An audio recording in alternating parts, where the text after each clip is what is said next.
In the 5 years since the Brexit vote, the UK left has collapsed.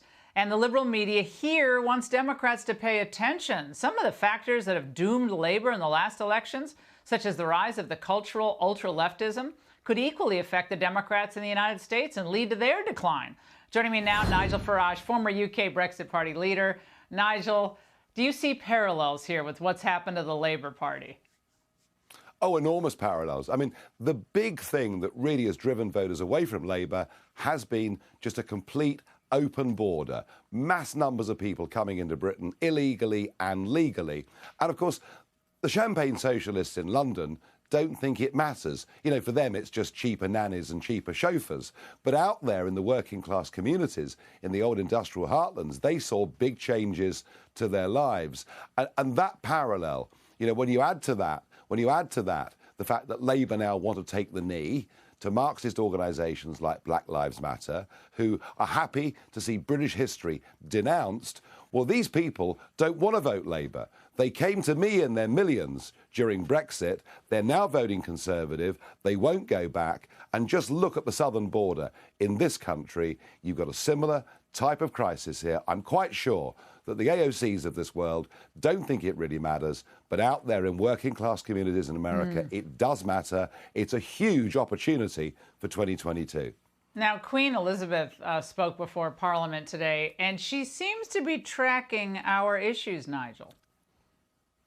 Legislation will be introduced to ensure the integrity of elections, protect freedom of speech. Measures will be brought forward to establish a fairer immigration system that strengthens the United Kingdom's borders and deters criminals who facilitate dangerous and illegal journeys.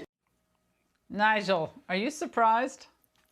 I'm delighted. I'm just delighted. I mean, the fact that, you know, the fact that if anybody gets cancelled from speaking at a university, they'll be able to get compensation, that's fantastic.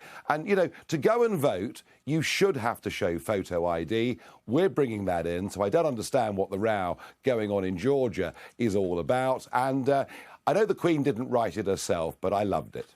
Nigel, we only have about 20 seconds. Last summer's riots that happened in the United States after Floyd, we saw a lot of the unrest in Britain as well, the attacks on the Churchill statue and so forth. Yeah. That really cut to the core, did it not? Yes, it did. Look, we know our history is not perfect, but most of us are very proud of what our little island has done for much of the world. And when the left want to constantly attack it, tear it down, make us feel ashamed of ourselves, it doesn't work. And that's why socialism is dead in England. Hurrah. Now, you have a tour coming up with Freedom Works, I understand, Nigel. It's called the America Comeback Tour. Now, they're going to, I love this, grassroots events, meetings across the country. You spoke in Chicago tonight. What's next? Yeah, I'm going on an America's Comeback 2021.org. You can look there and see. I'm going to be in Phoenix, and I'm going to be all around the Midwest this week and going down to Mississippi, speaking to big crowds of grassroots activists saying, don't get down about the situation. We won back. They tried to deny us Brexit. We got it.